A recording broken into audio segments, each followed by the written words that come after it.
Hello दोस्तों, UPSC के EPFO के एपीएफसी एग्जाम और एएलसी को लेकर मैं इस पूरे वीडियो में बताऊंगा। दोस्तों, जैसा कि मैंने आपको बताया था कि एपीएफसी से जो भी अपडेट होगा, जो भी अपडेट आएगा, मैं सबसे पहले आपको बताऊंगा। इसी को देखते हुए दोस्तों, मैंने टेलीग्राम चैनल पर कल ही सबसे पहले आरटीआई डाल दी थी।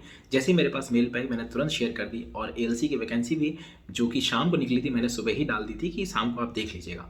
ठीक है दोस्तों, अब उसी को लेकर मैं दोस्तों ये आरटीआई का रिप्लाई मैं आपको बताना चाहता हूँ कि जो प्रक्रिया है ना दोस्तों, रिक्वेशन की जो आज आप देख रहे हैं कि यूपीएससी एपीएफसी ईपीएफओ ने माना है कि चला गया है, वो प्रक्रिया कोई एक दिन की नहीं है। वो प्रक्रिया जुलाई से बराबर चल रही थी। फाइल किसी भी वजह से वापस आ जा रही थी, इसीलिए आरटीआई में माना नहीं जा रहा था कि रिक्वेशन जा चुका है। क्यों? क्योंकि कोई ना कोई क्वेरी लग के फाइल आ जा रही थी। इसीलिए दोस्तों अब फाइनली लास्ट वीक में फाइल अप्रूव हो गई। अब यूपीएससी लेवल पे ना जो भी कार्य होता है, कि जो भी प्रॉब्लम रुकी होती है, वो सब सॉल्व हो गई, जो भी क्वेरी लगी थी। अब सिर्फ क्या है कि अब प्रक्रिया सिर्फ अगला चरण है नोटिफिकेशन निकालने का। अब उसको भी समझना है दोस्तों। नोटिफिकेशन में क्या होता है कि ये एग्जाम ऐसा होता है ईपीएफओ वाला, इसमें कोई एग्जाम क्लब नहीं होता है ना, ये अपने आप में इंडिविजुअल एग्जाम होता है, क्योंकि बड़ा एग्जाम होता है। तो इसमें ऐसा नहीं होता कि जैसे पिछली बार ईएसआईसी डीडी हुआ तो उसमें 4 एग्जाम क्लब थे, तो और भी ऐसे एग्जाम थे। मतलब क्या थे, आप उस पेपर को दीजिए तो आप 4 और फॉर्म के लिए एलिजिबल थे, जिन्होंने डाला होगा वो, है ना।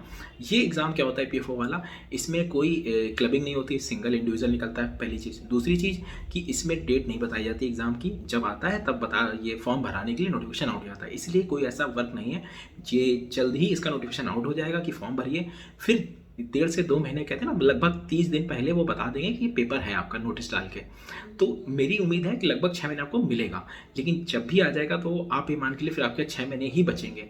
तो इसीलिए दोस्तों ये पूरा का पूरा जो प्रोसेस है, मैंने आपसे 25 जो कहते हैं ना, आपसे दिवाली वाले वीडियो डाला था जिसमें मैंने बताया था कि फॉर्म में गलतियां ना करें, उसको ज़रूर देख लीजिएगा, ताकि जब फॉर्म आए तुरंत ना भरिएगा, मेरा अपडेट का इंतजार करिएगा। जो भी मैंने बताया उसको ध्यान में रख के भरिएगा, क्योंकि भरते वक्त हम बहुत प्रोफेसर बन जाते हैं और फिर जब इंटरव्यू होता है ना, फिर हमें लगता है ये क्यों डाल दिया था। तो इसीलिए दोस्तों कि अब हमारे पास जो है ना समय इतना नहीं है, इसीलिए मैं कह रहा हूँ कि थोड़ा सा स्ट्रेटजिक वे में उसको करिए, है ना। और जो भी फॉर्म का प्रोसेस होगा मैं जैसे बताऊंगा, उस हिसाब से एक बार देखने के बाद फिर फॉर्म फिल करिएगा, है ना, क्योंकि ये भी जल्द ही आ जाएगा। ठीक है, समझ गए आप लोग।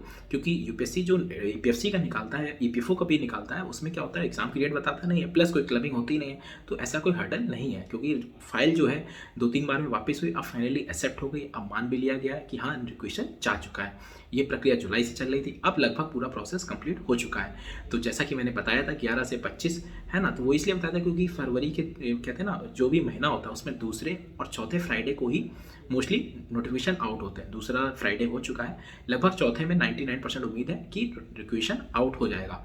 ठीक है, तो इसी के लिए दोस्तों जो भी प्रक्रिया, जो भी स्टूडेंट साथ में तैयारी कर रहे हैं, और मैं उनको बताना भी चाहता हूँ कि आपकी जो तैयारी है ना, जो उम्मीदें हैं, बिल्कुल अब रास्ता सामने है ना, और आपको पढ़ना है बस।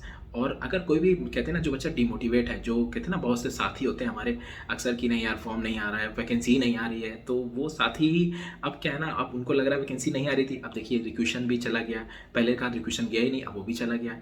अब जो हर कहते हैं ना, हर ग्रुप में एक ऐसा होता है जो आपको डिमोटिवेट करेगा कि नहीं यार, फॉर्म आने दो फिर पढ़ेंगे, वैकेंसी आने दो फिर पढ़ेंगे, है ना, रिजल्ट आने दो फिर पढ़ेंगे, है ना। मतलब कि भाई फॉर्म आ जाए या एडमिट कार्ड आ जाए, जो भी आ जाए, है ना। तो इसीलिए दोस्तों मैं कहूँगा कि इस बार कंपटीशन बहुत तगड़ा है, बहुत सोच समझ के तैयारी शुरू करनी है और स्ट्रेटजिक वे में शुरू करनी है। मैं आपको एसएससी के स्टूडेंट्स के लिए, यूपीएससी सबकी स्ट्रेटजी बताऊंगा, और बाकायदा फॉलो करिए, है ना। बिल्कुल डिमोटिवेट मत होइए, क्योंकि क्या होता है ना कि आपको लग रहा है कि कहते हैं ना, कंपटीशन नहीं है, अरे ठीक है, लेकिन आपका ही साथी शांति से बैठे पढ़ रहा होगा और आपको नहीं पता होगा। और इस पिछली बार लगभग 9.5 लाख फॉर्म पड़े थे, इस बार एक मान के चलिए कि कम से कम 20 लाख फॉर्म पड़ेंगे, क्योंकि सिंगल कहते हैं ना, सिंगल एग्जाम है, फिर इंटरव्यू है और नॉर्मल ग्रेजुएशन है और सीधे कमिश्नर बना रहा है। तो बहुत अच्छी अपॉर्चुनिटी है, और वो उन्हीं की निकलेगी जो शुरुआत में से ही स्ट्रेटजिक वे में करेंगे। और ये मान के चलो दोस्तों, जीएस हो गया, लेबर लॉ हो गया, अकाउंट्स हो गया, ये कोई 1-1.5 महीने का खेल नहीं है। इसको आपको प्रॉपर थोड़ा थोड़ा समय देके पढ़ना पड़ेगा, समझना पड़ेगा, तब निकलेगा, है ना। इसीलिए मैं दोस्तों कह रहा हूँ कि जो बच्चे हमसे जुड़े हुए हैं वो आज मेंटली पूरी तरह से स्ट्रांग हो, उनको पता है कि फॉर्म आने वाला है, उनको पढ़ना भी है। जैसे इस बार हमने सबसे अच्छे सिलेक्शन दिए, है ना, और मैं जैसे बच्चों से शुरू से लेके अब तक जुड़ा भी हूँ, है ना। अब प्रोविजन एग्जाम होगा, उसमें भी जुड़ा रहूँगा, और मैंने इसीलिए डाला था क्योंकि हमारे ही बैचमेट, हमारे साथियों ने ही सबकी ज्वाइनिंग भी कराई है, तो हमें पता है कि क्या क्या गड़बड़ी बाद में होती है। इसीलिए मैं दोस्तों कह रहा हूँ कि जो भी अपडेट मैं दे रहा हूँ उसमें लेके पढ़ते रहो और बिल्कुल डिमोटिवेट मत हो। अब पेपर सामने है, और मैं आपको बता दूं दोस्तों, इस दौर में कहते हैं ना, लोग लगता है कि वैकेंसी जब आएगी तब पेपर देंगे, पढ़ेंगे। वैकेंसियाँ, नौकरियाँ बहुत टफ हो गई हैं क्योंकि कंपटीशन बहुत बढ़ गया है और लगता है कि एक नौकरी मिल जाएगी, ठीक है। नहीं, जब नौकरी कोई लग जाती है ना, फिर लगता है कि थोड़ी और मेहनत कर लेते, इससे अच्छी लग जाती तो कितना अच्छा होता। क्योंकि एक बार नौकरी लगने के बाद चीज़ें चेंज होना थोड़ा टफ हो जाती हैं। ऐसा नहीं होती, बहुत थोड़ी टफ हो जाती हैं। तो इसीलिए मैं कहता हूँ दोस्तों, अगर थोड़ी मेहनत करके पहले ही बार में छक्का पड़ जाए तो कितना अच्छा है ना? तो कोशिश करके बस ये करिए कि कुछ करना नहीं है, जो भी आप तैयारी कर रहे हैं करते रहिए, लेकिन अगर साइड में इसको लेके थोड़ा भी पढ़ते रहेंगे तो वो आपके लिए ना, एक दिन अगर वो आपका हो गया तो ये मान के चलो कि कहते हैं ना, कमिश्नर बन जाओगे आप। और इससे अच्छा गोल्डन चांस कहीं हो नहीं सकता कि सिंगल एग्जाम से आप कमिश्नर बन जाओ, है ना? तो उसमें करना कुछ नहीं, सिर्फ एक स्मार्ट स्ट्रेटजी कहते हैं ना, आपका भविष्य बदल सकती है। तो दोस्तों, जैसा कि मैं स्ट्रेटजी डालता जाऊँ, आपको फॉलो करना है और बिल्कुल कहते हैं ना, डिमोटिवेट नहीं होना है। हर समय बस ये सोचना है कि हाँ, बस अब लक्ष्य सामने है, सिर्फ पढ़ना है, ठीक है? एलसी को लेकर मैं बता दूं कि एलसी में 35 साल एज है, ग्रेजुएशन मांगा गया प्लस डिप्लोमा चाहिए। उसमें हमेशा से डिप्लोमा आता था, उसमें कोई नया नहीं है। डिप्लोमा उनके लिए जो एचआरएम का डिप्लोमा हो, लेबर लॉ का हो, है ना, प्लस इंडस्ट्रियल रिलेशन का हो, सोशल वर्क का हो। ये एलसी के लिए जो सेंट्रल वाला निकलता है, इसका बैक पेपर सिलेबस मैं टेलीग्राम चैनल पर डाल दिया हूँ, आप वहाँ से ले सकते हैं, ठीक है? ये एलसी के लिए जो सेंट्रल में। लेकिन एपीएफओ, एपीएफसी एग्जाम, नॉर्मल ग्रेजुएशन, 35 साल एज, इस तरह से हमेशा से आता है, आगे भी ऐसे ही आएगा, है ना? और इस बार भी लगभग उम्मीद है 160 से 65 के बीच में वैकेंसी है।